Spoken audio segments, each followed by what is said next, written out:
Let's start precisely with Argentina. Hugh Trader is already asking us about Argentina, I think in the surveys. I'm going to start if you don't mind, Antonio, also with something else before moving on to Argentina. It'll be quick, just because the news came out today and I think it's a bit current, and sometimes it's interesting to look at current events too. And today, dividends, TROW price went up quite a bit. Antonio, Malia? Yes.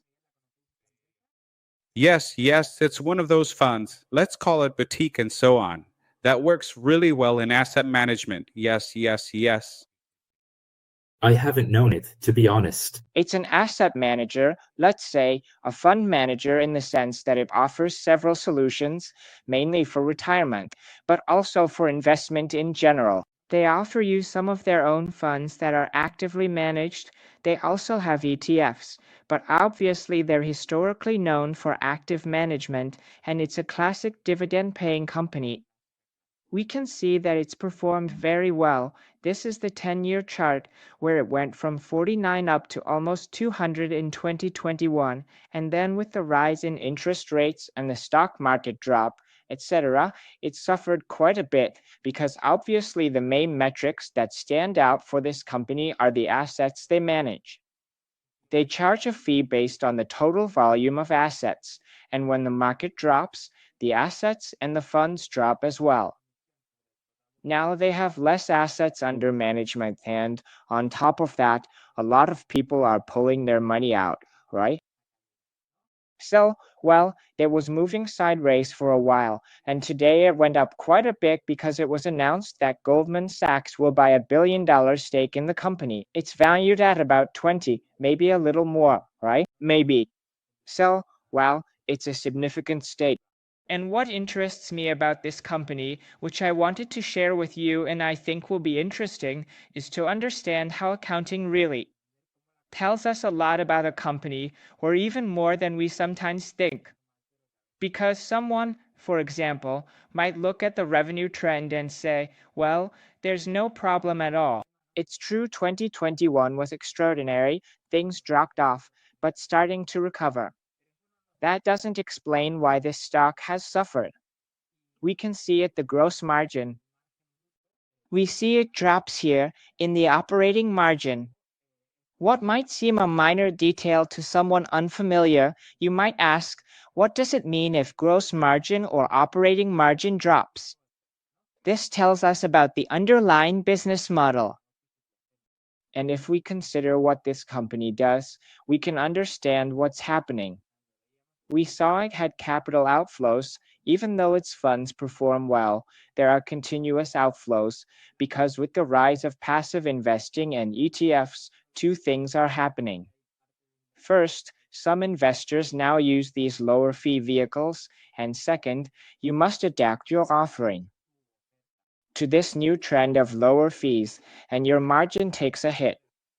So it's a company that, no matter how well it's doing, increasing assets under management, even with the stock markets, it's struggling and can't seem to take off. And if we were to have a major market correction now, it would be hit hard, right? So it's a company that has historically performed well, but now it may be facing some threats to its business model. And basically, that's what I wanted to bring up to Antonio, just to see how the accounting, beyond just being a number, which is always interesting, it often tells us about the underlying reality of the portfolio of the business. And we can learn a lot from why things happen, why something goes up, why it goes down, Albert, you always talk about having an organized management of a portfolio, having positions. Let's call them barbell, safe positions, always safe positions, as safe as you can get in equities, right? Do you ever consider that scenario in your portfolio, or do you prefer other alternatives? Yes, I like the company. I think it's worth much more than it's currently recognized for, and that these problems are temporary. In other words, this trend is unstoppable, but they can also join in on it. In fact, the low performance they're showing. We're seeing money flowing out from retail investors, but not from institutions, which continue to trust in this type of company. And so I think this is something temporary and that this is a good company. Historically, it's been a GI company, right? A dividend growth investment where the dividend was growing a lot. Now that's no longer the case, right? Because when there's less excitement in the fundamentals, that's just how it is. Well, if you all agree, we already have a lot of questions in the chat. Let's talk a bit and have Albert tell us how things are going in Argentina because there might be some updates. But first, just a reminder that the chart Albert showed earlier is actually from Investing Pro, one of the best platforms for financial data, and we have a special code for all our followers. On top of the best price available on the Investing Pro platform, you can add it. The link is available in the QR code and in the video description, and you get an additional 15% off just by entering the code LWS. Ultimately, we believe it's a platform that really makes investors work easier. It's very versatile, provides a lot of data, screeners, and artificial intelligence. So, well, we have this partnership with them for you, for the followers of los-locos-de-wall-street. Albert, Argentina, tell us what's going on. Well, Argentina is one of the thematic ideas, generally speaking in macro terms, that has performed the best.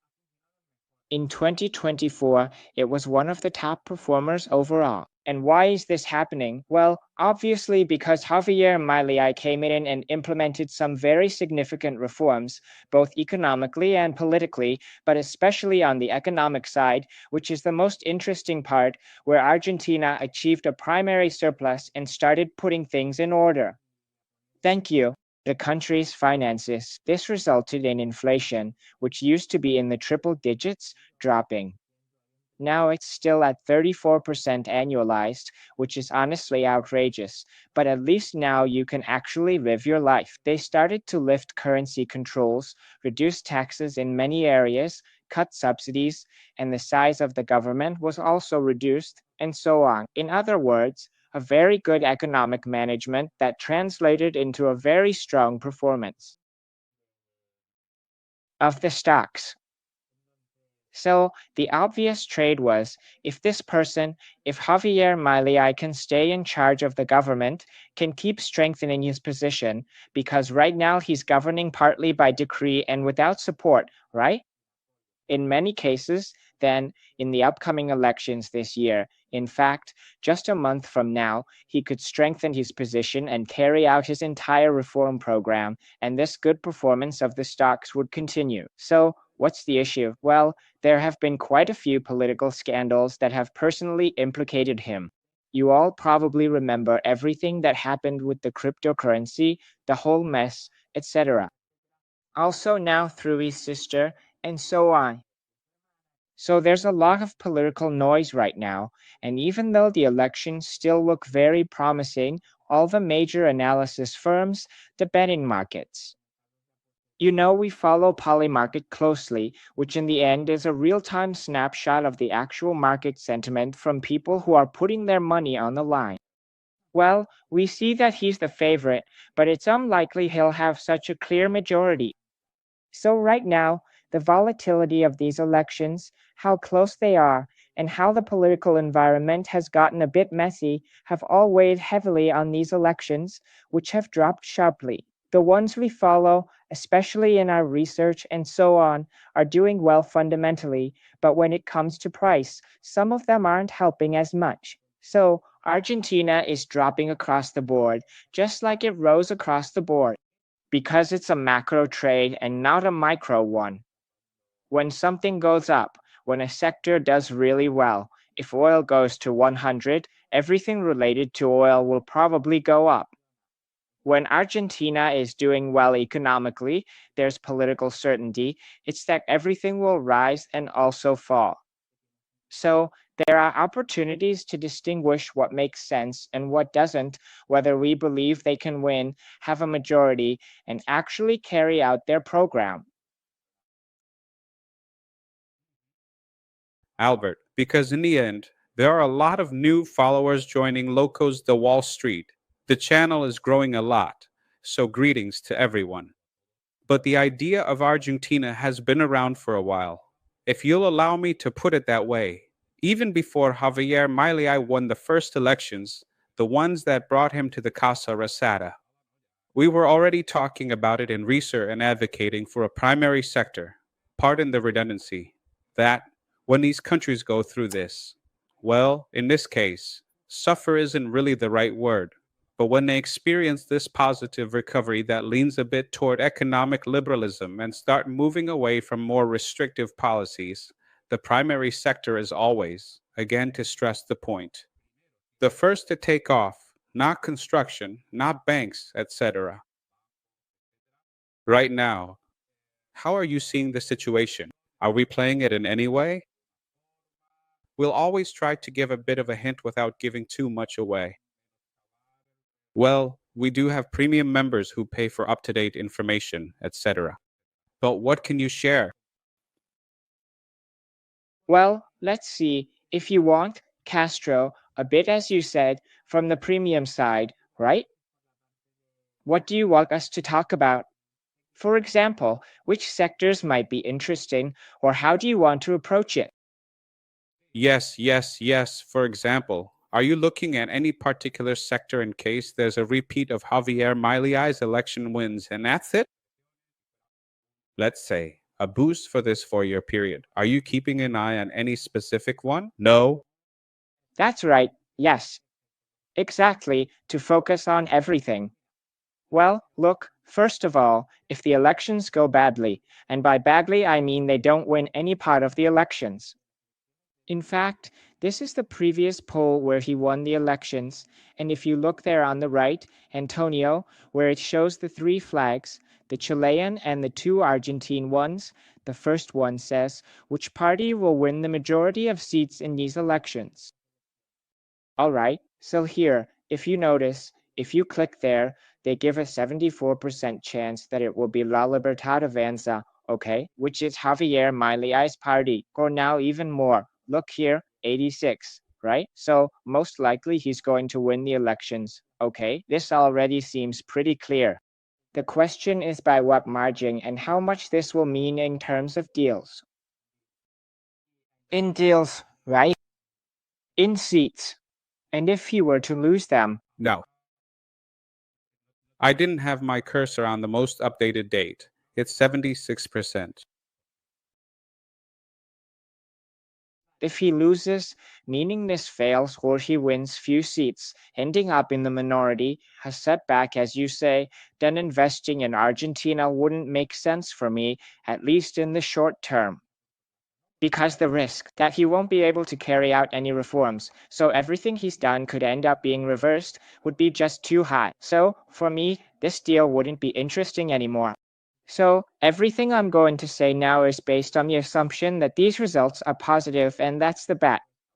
Obviously, the odds are in our favor. All analysis firms and betting houses give it an 80% chance of happening. So, let's start from that scenario. What I've always said is that initially, like with oil, when it goes to 100, the tide rises and lifts everything. Everything goes up in unison, even the worst and best companies are indistinguishable. But after that first wave, distinction emerges. And those with micro-level catalysts doing well, whether increasing production, paying down debt, returning value to shareholders, or just higher quality, those are the ones that keep going up and really perform. And those that are really bad just stay at the first stage or even fall back. In Argentina, it's kind of the same thing. Even though an improved economy obviously helps everyone and all sectors, there are some that benefit from specific catalysts that others don't have. So, which ones am I interested in, or which ones am I looking at? Well, the first is foreign investment and the stabilization of both inflation and the currency. That's what allows for long-term planning, the development of new business and residential projects. And when people can plan for the long term, they can also take out long-term loans. the average loan duration in Argentina, and we know a bit about how this works because of our professional background, was 6 months. It's absolutely crazy, and any of our listeners, if you live in Spain or Europe, you'd be thinking about a loan for a car or a loan for whatever, right? Personal loans, and especially mortgages, which have a much longer duration. We're talking about 20 or 30 years for mortgages, 5 or 7 years for consumer loans, cars, and so on. 6 months, that's absolutely crazy, and there's no typical residential investment.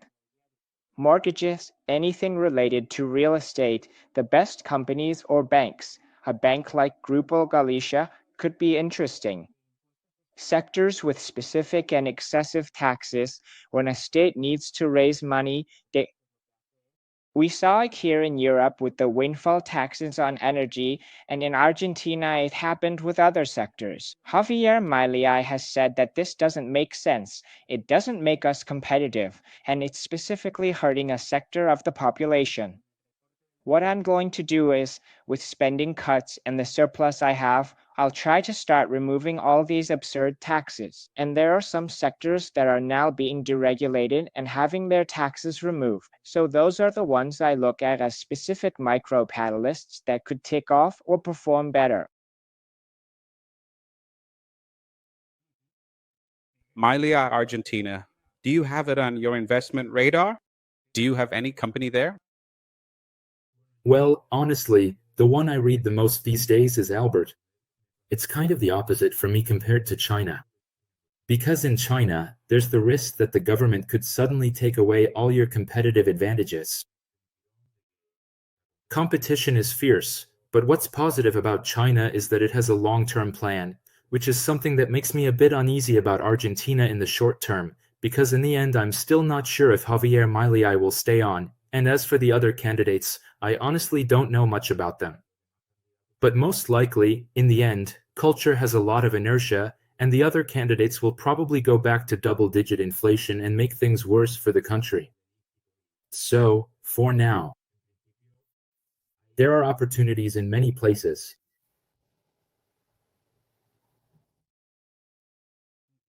Hey, I like that analogy. We often criticize China, but Gabriel Castro mentioned at the Sanhedrin that, purely from an economic standpoint, they have the advantage of 5-year plans. These plans clearly have a goal. Things get done and accomplished, and there are no elections, unfortunately, or fortunately, who knows? Well then, Albert, I don't know if you want to comment further on issues related to Argentina, or if you think we can go ahead and start with the questions. In fact, there are even some questions specifically about Argentina, so we'll group those together. But before that, hey, I want to thank Manolete here, who has contributed, and from Argentina no less. I haven't done the currency conversion, but whatever the amount, thank you so much for your contribution. They ask if you could give your opinion on Pfizer. I'm with buying from the lows, waiting for news in the oncology sector. The other day, that's one of the advantages we have in the WS Financial Reserve. With over 1,000 subscribers, there are insiders from every sector. And the other day, I was talking privately with some of them. There are actually a lot of doctors. I don't know what it is with doctors, but people in the medical field really seem to like investing in the stock market. We'll have to do something about that one of these days. Well, it makes sense in the end. They're usually people educated, with an analytical mindset, and with purchasing power, which helps. They also have a long-term vision. By the nature of their studies, you can see it. So I think it's a profession, like engineering. Many engineers later get into investing that naturally fits. So, as you said, there's real expertise with pharmaceuticals. We've seen it in our discussions inside the sector, and if you say they mention Pfizer to you, Antonio, whatever you share is great because I don't follow that company. Yes, well, they shared with me that there had been progress on a very interesting drug. I have it noted here, which was specifically for angina pectoris. They told me about it privately. Just give me 30 seconds. We have it around here. Well, if not, I'll look for it later because it was a follower who wrote to me privately about this issue that was being resolved. Well, I won't find it now. And they said it was very interesting because it was a type of angina pectoris that seems to go a bit unnoticed. But unfortunately, it claims many lives in the United States, and it had shown very good results. Let's see. Beyond this, I'll look for the comment for you now and share it with you. Marvelita, I don't follow it either. I mean, it was a stock that, at the time, obviously, we all had our eyes on because of everything related to COVID and so on. But right now, it's outside the scope of the stocks we're tracking. So thanks for your input, and I'll look for the comment now because it might be useful to you. Albert, there are a lot of questions about ASTS. Shall we go ahead? Yes. Let's get started, since people came to the Q&A A4. Well, they're all basically asking the same thing. What do you think about these prices? What's going on with the drop? Is this a good time to get in? Why is it dropping so much these days? I think there's a logical explanation that Albert is going to give you. All right, let's get started, just like you said, Antonio. So, look, the first thing to understand is that ASTS is a pre-revenue company, okay? What does it mean for a company to be pre-revenue? It means it doesn't have any revenue yet, or only very marginally. There might be a little something, but it's minimal. So, it's not going to move based on fundamentals other companies do. With most, we look at quarterly and annual reports, and so on, to see how things are progressing, if cash flow makes sense. That's not the case with this company. What you need to look at are news or developments to generate future revenue and cash flow. What matters is whether they sign contracts or agreements, and then how close they are to actually realizing the ones they already have or starting to generate that revenue. And that's exactly the problem with ASTS right now. They've started building satellites, but they need to expand their current network, which is very limited, almost just for testing, in order to become commercially viable. So they had a launch schedule that has been delayed, not because of them, but because the partners they need to launch with. Remember, they have to send the satellites, load them onto a rocket, and launch it. The rocket isn't theirs. Usually, it's SpaceX or Blue Origin, or now sometimes the Indian Space Agency. That's causing delays. They attach satellites to rockets, launch them, deploy them. Delays there. It was expected for March, then May, June, July, August, now it's September and no concrete schedule. So it's not their problem, they already have them built. Today they had to post a tweet because of the stock price action. It dropped 15% in 2 days. They know the problem, so they tweeted, "Hey, we already built them, we'll have a cadence every 2 months." But they still haven't clarified when the first one will be. It's expected 15 to 20 days after they send the satellite, so if they send it now in early October, they're talking October or November. Until that happens, the market has doubts, especially since it's a stock with high short interest. Until those doubts are fully resolved, the stock gets punished a lot. And that's what we're seeing. I also see Fran's question, what if ASTS doesn't meet launch dates or one fails? What about Transhumanica's $500 price target? Is it $500, $300, or $200?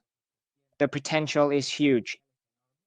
Obviously, this is an infrastructure play in space for an essential service.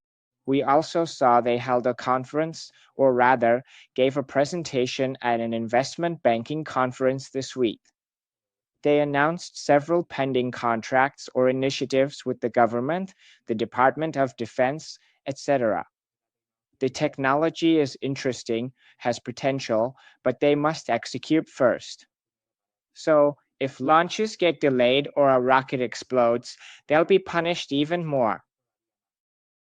So let's consider the company's stage and operational risks, which are significant. Fantastic. Well, look, I found the Pfizer comment again and a follower wrote to me. By the way, shout out to him. He knows why. He's helped me with a personal medical issue. He told me that a clinical trial has been published with a Pfizer vaccine against the respiratory syncytial virus in the elderly, a real workhorse in hospitals every winter, and the results are very promising, of course. So, what's going on? Well, there was an initial impact on the stock price when the results were presented at an American conference, and now they've been published in one of the leading scientific journals. It seems that this is important within the sector and something to keep an eye on. But according to what this insider tells me, it's already priced in.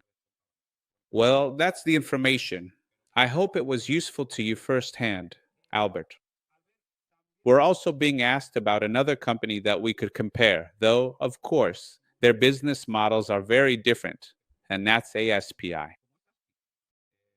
ASPI, originally from Rome. Good name, as Albert says. What's your opinion on ASPI? Well, Antonio, you know we follow it pretty closely in research, and just like what happened with STS when it went up to 10 and I held on a little longer, not too long ago, just about a week, you already know what strategy we suggested, or at least what I did, right? And I explained why I did it, which was selling calls on part of the position, because when things shoot up vertically, same case as ASS, this is a pre-revenue company, actually with even weaker fundamentals than STS because it doesn't have the commercial agreements that ASTS does, nor does it have the same heavyweight shareholders as the communications company. So it's a very, very volatile company, and nothing goes up in a straight line. This was just the day before the conference. So, what happened?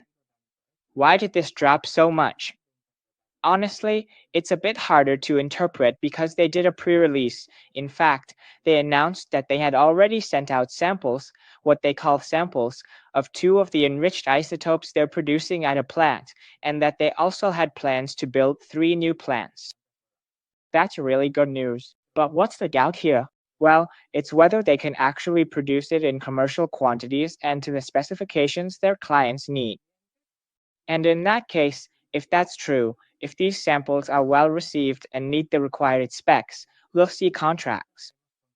When that happens, that's when the risk will really be off the table, because up until now there are still doubts about the commercial viability of this technology at scale for many isotopes.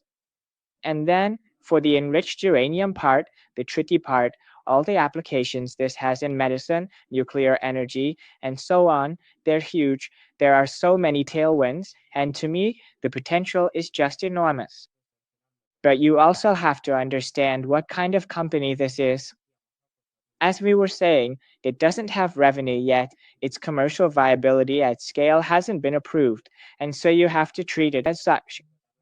There's no point in falling in love with a company thinking it's going to shoot straight up, that the whole bullish scenario is going to play out, and so on. There are a lot of catalysts in this fourth quarter. Well, in the third and fourth quarters, they're going to do a spin-off of the nuclear division, the construction of the plants, if they sign any other agreements, if they start signing contracts, not to mention these samples they're sending out, and so on. So, I really like it a lot, but I also understand the volatility involved. Do you guys own it too, Antonio and Miguel? Yeah, I have it. I don't know if Miguel has it. Miguel, do you know it? Do you own it? No, I don't own it. I wanted to ask you something earlier, Albert. Could this company be like STS, where when the stock price goes up, the risk reward becomes higher and it gets more interesting to look at, kind of like what happened with STS? The issue of the interest rate they pay for issuing shares and all that. Exactly. In the end, this seems a bit counterintuitive. doesn't it? Because we always think that what drops is what's more interesting, because you say, hey, if this was at 20 and now it's at 1, sorry, I had something open here and it was making a lot of noise. So if something was at 20 and drops to 1, then obviously the potential must be greater now. But with this type of company, it doesn't work that way, because what matters to you is that they keep hitting their milestones. Once you prove viability of the technology, show you can achieve commercial scale, the price goes up, but the risk goes down. The potential might remain intact or even increase, because new business opportunities, contracts, clients can open up, becomes clearer. You no longer have risk, because binary situations. ASPI could be worth 20, 30, or 0. In the case of ASTS 0, it's already starting to get difficult, but the potential downside is still huge. Once you already have the contracts, the satellites are up and running, and so on, that scenario is eliminated. So, as Miguel says, for me the risk-reward can improve, and then they can get better financing, the company's potential stays the same, and the risk goes down, etc., making it more interesting to increase the position. So I see it as the same kind of situation. Exactly. Let me just make a quick point here, because it's interesting, especially with all the stocks that are coming up, and a lot of you are joining the channel and giving me feedback afterwards. It's true, we tend to assume that everyone already knows about the crazy world of Wall Street, the WWS Financial Research, but ELS Financial Research is really just an investor support service run by Albert Milan with a model portfolio, a premium Discord, company and stock analysis. You can find it all on the website, and there you can see what we have. It's in the video description. And I want to mention specifically a program, a live stream that Albert did in August. Far from taking a break, he actually did a portfolio management session for all the members. It's really interesting because, in the end, what happens? Obviously, in a program like this, when people ask us questions, allow me, with all due respect to Johnson and Amp, Johnson, it might seem boring. The cool thing is to ask about a company that could go up 20-fold, 100-fold, and I get that. But you have to be careful, and risk management is very important. We've seen that, and Albert actually talked about it in that program. It was a kind of Q and Amp. A with subscribers about how to manage a portfolio. I bring this up because we're talking about ASSTS, which has also been in the news. You haven't asked about it, but I'm sure someone will ask about the situation with Neon Node, which is also something we haven't played or discussed in research, but we know many of you have. And in the end, seeing just how important it is to have a portfolio, to have a percentage specifically dedicated to these. Let me call them binary situations, where things could go to 0 or multiply by 20. But of course, your whole portfolio can't be in that. Not even 20% of your portfolio should be there. So I know we cover this more in the RESR section, but what would you say to everyone watching us today about this way of diversifying a portfolio?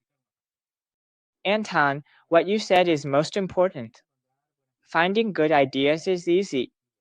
We see ideas, companies, and if you follow the community, like on TWET, many ideas are mentioned. So that's easy, but where you get a standout performance is in portfolio management. That's the most important thing.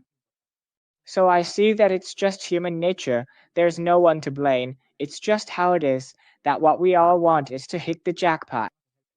It's part of the culture, and especially in Spanish culture, and if you allow me, a bit of Latin culture too. Exactly. It's that idea of, hey, I want to get rich, and I want to get rich now. So, look, if this thing that I think looks promising right now, right? And most things do look promising. If it works out, then with this one, I'll make my fortune, I'll retire, because look, this will happen and I'll make this much, and so on. So that often blinds us and keeps us from seeing the other side, which is to say, okay, this might be great. It might make sense to go for it. After all, these are probably interesting and asymmetric ideas, but I have to look at the other side, because reality is probabilistic. When something happens, it seems like it was the only thing that could have happened. Then you say, hey, I already knew this, because look, I thought this would happen and in the end it did. But that's not the case. Everything is probabilistic, and no matter how likely something is, it's never 100%. There can always be negative surprises. So we have to prepare ourselves to never be caught off guard. It doesn't make sense. Warren Buffett actually always uses a metaphor. Would you play Russian roulette for $1 million with one bullet in 1,000 chances? And he says, no, because even if there are 999 chances to win 1 million and nothing happens, if I get the one, the result is death, right? So the downside is so huge that it doesn't make sense to take the risk, no matter how good the expected value is. In this case, the average tells us nothing about extreme events. All this talk is just to say, hey, there are situations that are interesting to play that are asymmetric, but where the weight is what's important and how it's managed, and how you build wealth in the long term, which I think is what most of us here are trying to do. So when I see someone put 20 or 30% into an illiquid binary position that carries huge risk, that person isn't investing properly. Even if it works out for them, the decision itself isn't right. So from the research side, as you said, we always share it because what we're trying to do is share information and help people become better investors, and this is the path to do it. An example we've discussed recently is District Metals. It's a company we've talked about a lot, and I personally like it. As you know, it was both a buy and a sell recommendation, but I've seen people buying 50, 60, even 70% of their portfolio in it. That's foolish, and it's a poor way to manage a portfolio. Why? It's a binary event with no liquidity. If it goes wrong, it's worth zero, and there's no liquidity to get out. So it's not worth it, no matter how huge the potential is, to play it with such a large percentage. Does that mean you have to describe this idea? Well, it depends on each person's profile. In my case, no, but if you, for example, or in the case of Argentina, which has dropped 40% from its peak, if I have 50% of my portfolio in Argentina and that 50% has lost 25%, it's hard to recover from that, and it will probably set you back 1, 2, or even 3 years on your investment journey. If you have a reasonable percentage adjusted to probabilities, as you reduce risk, you can add more, and it drops by half. I'm not saying it doesn't matter, but it kind of doesn't matter. I mean, 1, 2, or even 2.5% won't destroy your portfolio, it won't change your plan, it won't ruin your year, and so on. So, when it comes to assigning weights, very often too little weight is given to portfolio management. In fact, Antonio, here's an idea for some training we could offer through los-locos-de-wall-street, portfolio management and building long-term wealth. I don't want to go on about the system because there are questions, and we're going to focus on what you want.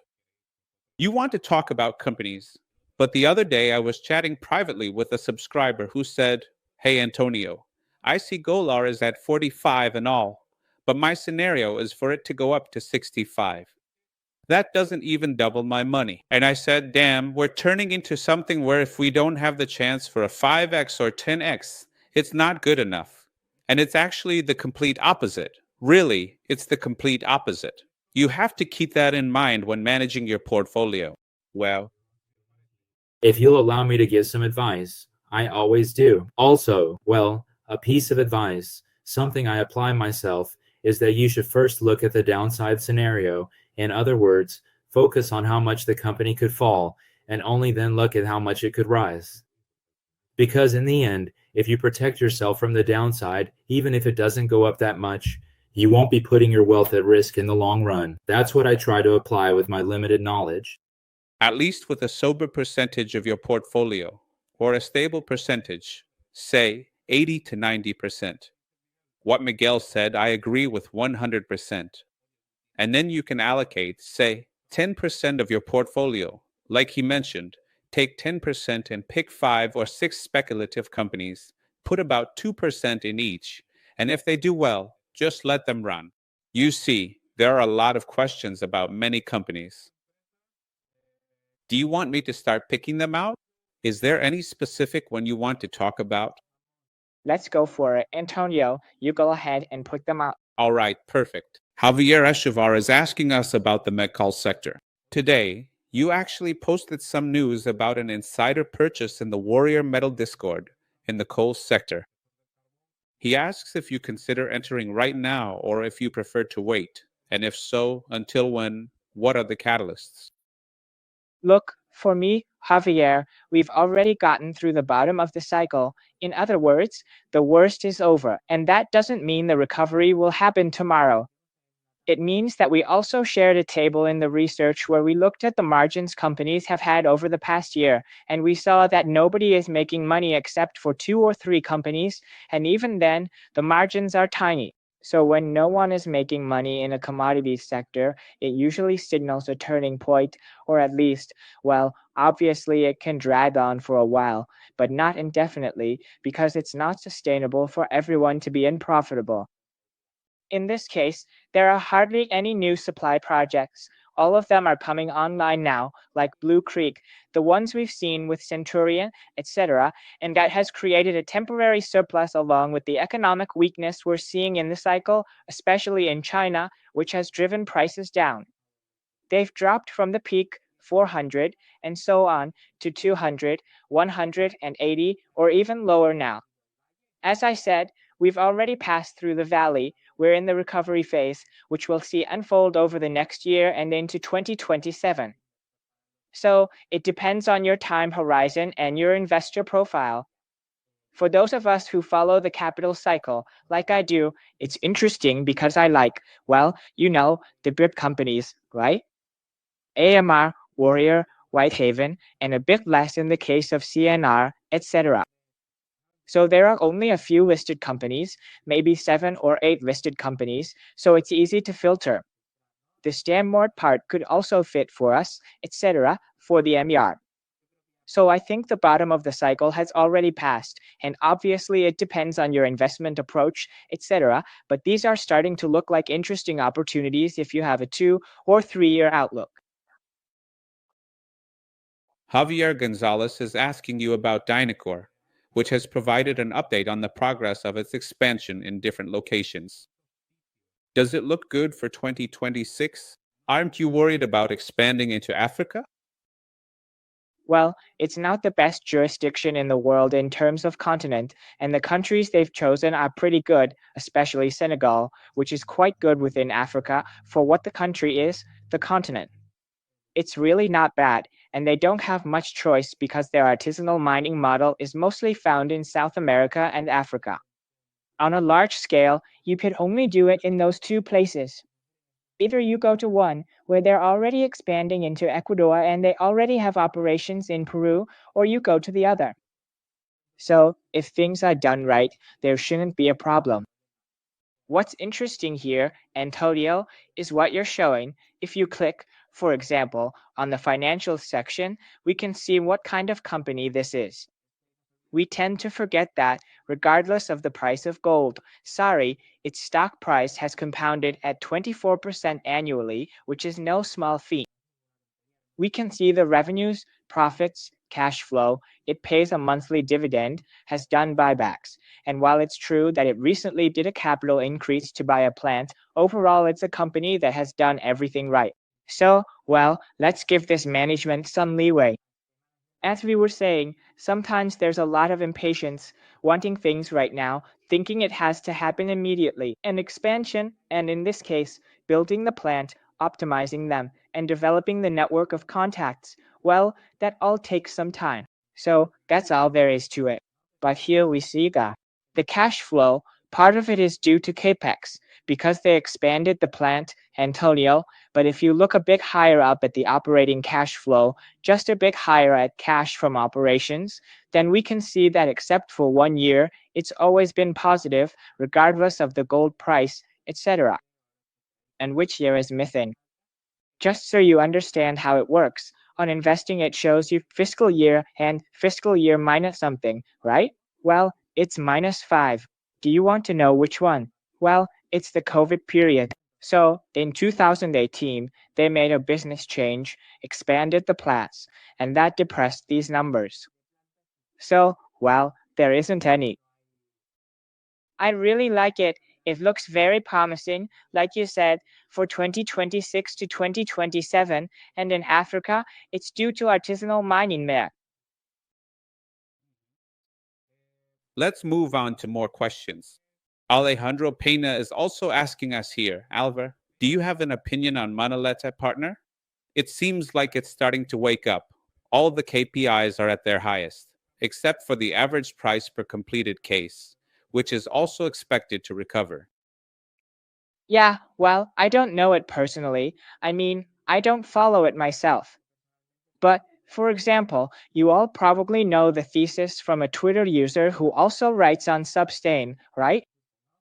Alberto Alvarez, whose bet is on bankruptcies in the UK, as you said, and the KPIs are also at their peak, except for the average case, which I think dropped by half, from 200 to 100,000. So, well, obviously that's really dragging down the business a lot. I think that after the recent drop, it's reasonably cheap, but it's a business with poor prospects because there was a company that was very similar, if you remember, Antonio and Miguel, if you recall, called SPS, the classic also, was also in the same business. Yes, exactly, in bankruptcies or in this case on the mortgage side, but it's basically the same. So, what's the issue? The thing is, we live in a macro environment where it's very hard to let companies go bankrupt. There are many zombie companies because there's a constant injection of liquidity into the market, especially in the UK, where their macro indicators are deteriorating.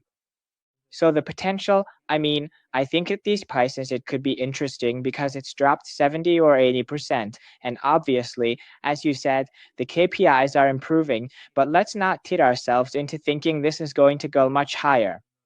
In my opinion, it won't, simply because the current macro environment we're in is completely artificial, manipulated, and propped up. So, well, I don't like it because it's small, not very liquid, and it depends on an economic scenario that's the opposite of my base case of economic reacceleration that we're seeing, so it's not really my thing, but at these prices it could be interesting. Yeah, and I also think it's a trend that more and more countries are providing support to prevent bankruptcies and trying to reduce them. In the end, it's a reduction of economic liberalism, of the Darwinian law itself, where some companies grow and others don't. But that's also a trend. Raul Del Pino is asking if there's any news about Sintana. Yesterday, during the subscriber live stream, we discussed this. In Q4, farm outs from Galp are what we're interested in, and there, I think the value is huge, and that's when we'll see it materialize. They'll also be starting new exploration campaigns, and we'll have results next quarter. All right. So there are quite a few catalysts. Things can go well or badly, you know how drilling goes. But in any case, things are starting to move. And as for the Galp part, it's unlikely anything go wrong because it's an investment decision. So if they go through with it, that's going to be positive because it will crystallize value, especially with the comments made by Petrobras CEO, who said they had bid for the block but were outbid.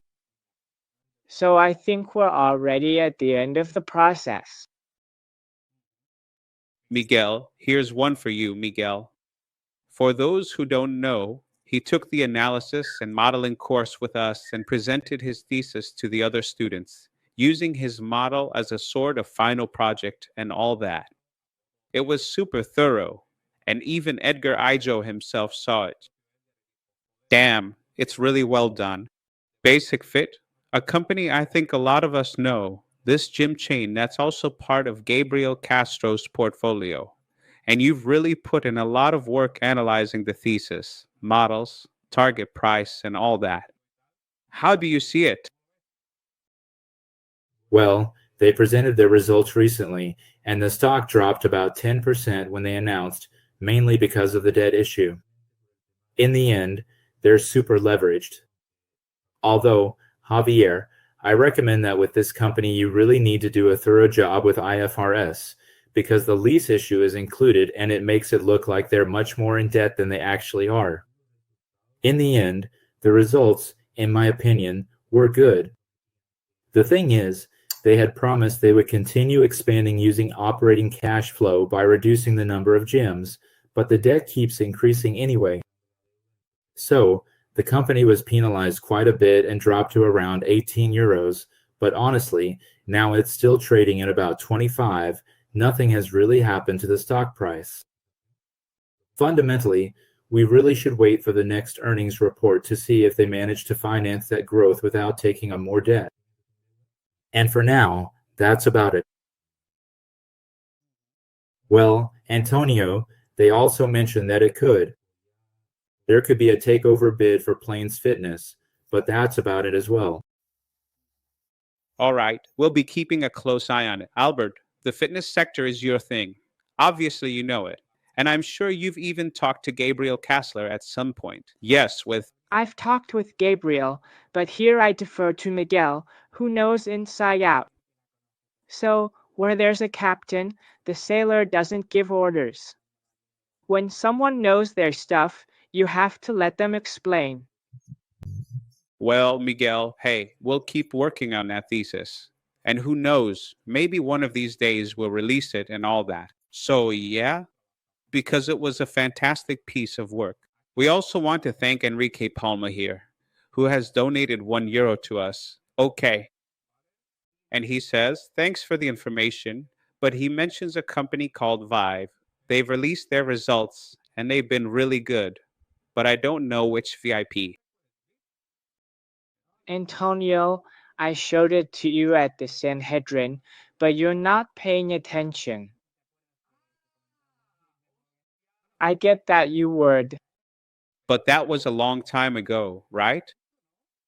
Yeah, now you have an excuse, of course. It's just that I typed VIP on investing, and it shows me a company called Vietnam International. No, this was the king. Well, if you're referring to that one, I wouldn't know how to tell you. Clear. Bye. Which one? That Vermögen? Yeah. Okay. Well, when you see it, take credit, tell it. Have you followed the results? Yes, I like this company. It's a REIT after all, okay? It's something we don't follow, so it's not a REIT, and you know what a SOSMA is in Spain. Well, it's similar. In the end, it's a real estate investment company with specific tax considerations and so on. Okay, so what's the deal with Fibromarginal? Why it dropped? They focused on industrial properties, factories, warehouses. And now they were moving a bit into offices, which obviously aren't as attractive. And why were they moving into offices? Their parent company had problems, so they sold their offices. You can imagine the market didn't like that much. The doubts people had about this company weren't about the company itself, which is a real rocket, but whether the parent company would keep saddling it with problems. Plainly, that was an issue. Now, it seems the parent company is getting out of trouble, which is good. We saw something similar, if you remember, 3 or 4 years ago in China with property management companies and their parent companies, like all of them, the most obvious being CAM. Yes. That's it.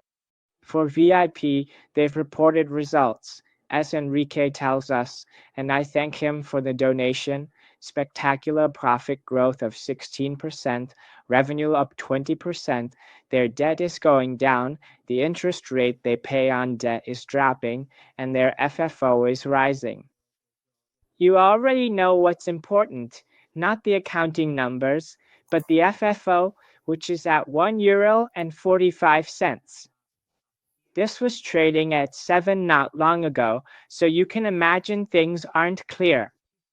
The vacancy rate, especially in the institutional segment, has dropped a lot, and honestly, everything is looking very positive.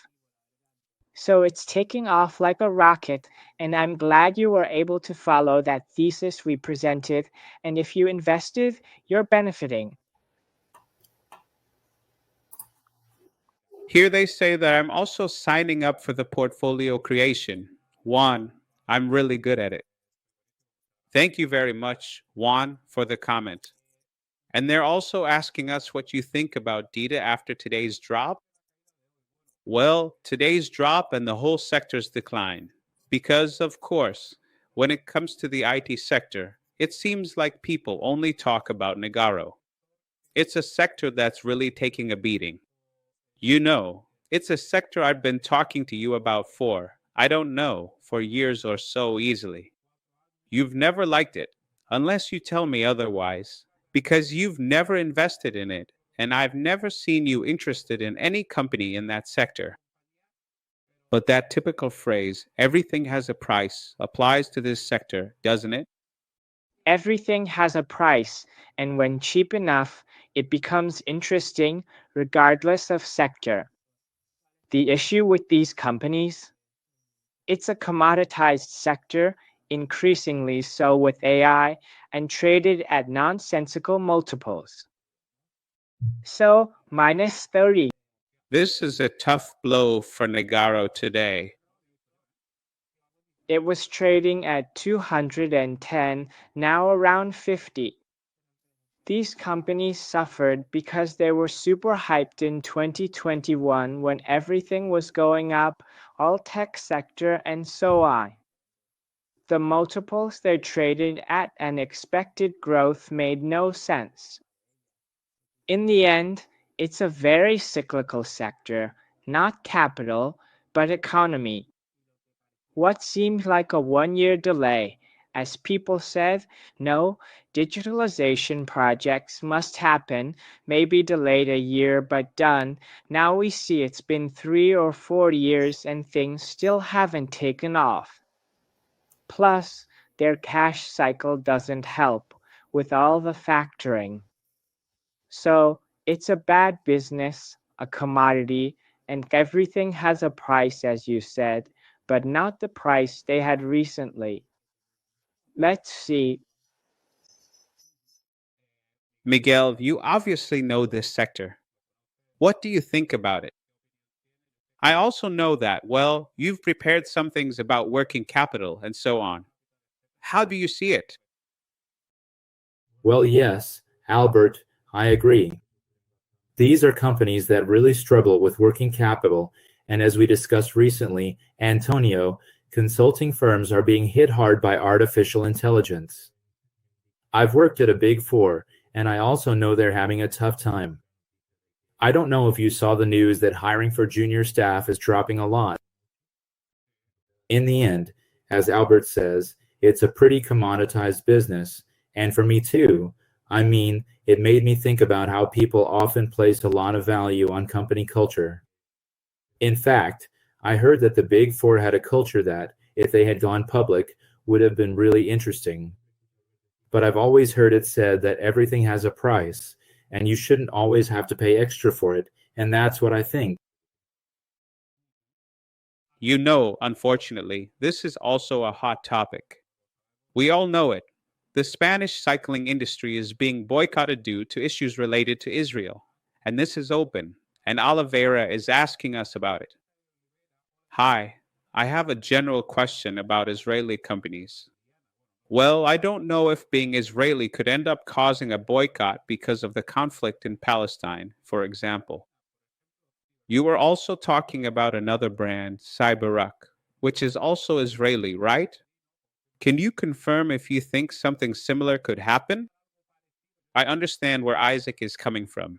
It's the situation we saw with Russia. I don't think the international community would dare. With Israel, it seems to. Me, I see it as unlikely because it's part of Western Bloc, which is where we're investing. So, individual boycotts could happen at country level, but it's unlikely. Generally, two risks to watch. The first is personnel, because they're reservists. If conflict escalates or starts, they could be called for service, which has caused problems. The second risk is energy. The country is very dependent on it. Mainly on two fields, right? The Leviathan natural gas field is the most important one. And so, if you have a significant dependency on a particular energy source, it could become a target for attacks and disruptions that could have a major impact. So I wouldn't be so worried about an individual or state level boycott, etc., but rather about problems with operational disruptions. Well, just to remind you of what I mentioned at the beginning of the program, these charts, this information we're sharing here on screen, which is also helping us discuss the different company-related questions you send us. We're getting all of this from investing. With this code you see in the QR and in the video description, you get an extra 15% discount, always at the best price, the best offer the platform gives you, just by using the code LW. Well, we're getting to the point. Antonio, but before we move on, you know the part one like about investing, besides the picks, the word NDI, which I use a lot. When ASTS was discussed, which I saw comments about, we can ask it anything and use it like ping pong to validate, build models, projections. We can ask what revenue potential ASTS could have in 2030. And it tells us what analysts expect for growth, but also where it would come from, what risks exist, what the volatility is, the conclusion it gives us, and we can see, do you want to see how the net profit forecast for AS evolves over the next few years? We can have an integrated analyst view we can use. For me, this is the part one use most, because to validate ideas, projections, you have a tool with all core financial knowledge built in. Broad tools like ChatGPT are great and probably more powerful than RNA, but they're not specialized here or have this data integrated. So a disadvantage when it comes to making financial projections, which we avoid. Exactly, yes, yes. Many times we're in this early stage where maybe we want to know, for example, hey, this company that the follower mentioned, I don't know it. So you ask and directly get a summary of 10 paragraphs, 10 lines so you know, and it really helps a lot. There's also a question, as we're heading toward the end of the show, where, going back to the topic of Argentina, they were asking about options to mitigate possible risks in the Argentine elections, and they mentioned the case of Grupo Galicia. Let's see. The follower is Jose R.A. Jose R.A., I need more information. I'm not sure if, for example, you're referring to having shares of Grupo Galicia and wanting to protect yourself. What would I do in that case? Well, you could go for an expiration date of June 21st. Sorry, November. And the most classic strategy is simply to buy a put option. If you want to protect yourself, hey, you can buy a put, or you could even play it so that if the price starts to drop now, or even if it doesn't, but the implied volatility rises because of the election risk, you could also say, well, I'll go ahead and sell a put. Imagine you sell a put at 37, okay, but what do I do then? I cover myself by buying a put, for example, at 30. This gives me a clearly defined loss. It's not like selling a put, where I run the risk of the company going to zero, although this financial company isn't going to zero either. It's true it would take a big hit, but look, in the end, what's the difference between making a mistake with a put purchase, which is basically just insurance? So look, if I exclude it here, I'm earning $385 from this put selling strategy. If I add the put purchase part, well, then I make $197. Not bad. And here you can adjust this, like, hey, I'll move it to 25. Well, then you know you're more exposed to loss. And here you also have this part, let's say, of premium income. But basically, always make sure you're covered with put purchases. You can also do it the other way around, meaning, hey, I'm going to take advantage and, for example, add a call purchase here. In that case, you'd have to see how much the market is already pricing in what Albert mentioned, that everything points to 𝗙𝗢𝗟𝗪𝗍 coming out stronger, winning more seats, and so on. We'll have to see how everything ends up being set up. But above all, this part, the put purchase, is what helps you. As I was saying, let's wrap up. It wouldn't be a stock market Q&A. Hey, Albert, if you weren't asked, here's Pablo Postigo asking, what's OPEC's plan with a possible production increase? Do they want to gain market share even if it means losing margin? Or in your opinion, is demand stronger than consensus? Look, demand is higher than consensus, and we can see that in balanced data inventory. It's already being forecasted that there would be a large surplus, but that's not materializing yet. That doesn't mean we're in a very bullish situation, right? Otherwise, oil wouldn't be where it is now, but definitely not as pessimistic. This week, we're going to publish an article. Much of it will be open access. So I encourage you to subscribe to our newsletter. You'll see it, and I think you'll find it interesting. It's specifically about this, the fundamentals of oil. In the case of OPEC, there are two issues. The first is that quotas are not the same as actual production, right? And then production is not the same as exports. There are two differences. But anyway, in the case of quota versus production, you have to keep in mind that they had announced cuts that weren't actually being met. Saudi Arabia complied, but countries cheated by increasing theoretical or on-paper quotas. They've normalized this. Those who were cheating are no longer, as their quota increased, their production matches. Exports aren't increasing much. It's true that in this third quarter, since it's the peak season for domestic consumption, that also masks exports. But we must remember that OPEC isn't stupid, and we're not in a price war like in 2018 or 2020. So what they're doing is eliminating the threat posed precisely by spare capacity. Because what people always used to say is, it kind of makes me laugh, because they say, hey, they cut production, so since there's more spare capacity, that's bearish. And now they say they increase production, even though there's less spare capacity, but since production is going up, that's bearish too. No matter what happens, it seems like we're always looking at the negative side. And what you have to consider is that if demand keeps growing and surprises to the upside, which to me seems pretty reasonable, and this spare capacity that OPEC had no longer exists, then the cushion it provided disappears, and eventually, even if there's a temporary surplus now, when demand keeps rising, this is going to blow up, because there won't be any buffer left to handle that increase in production and the resulting imbalance.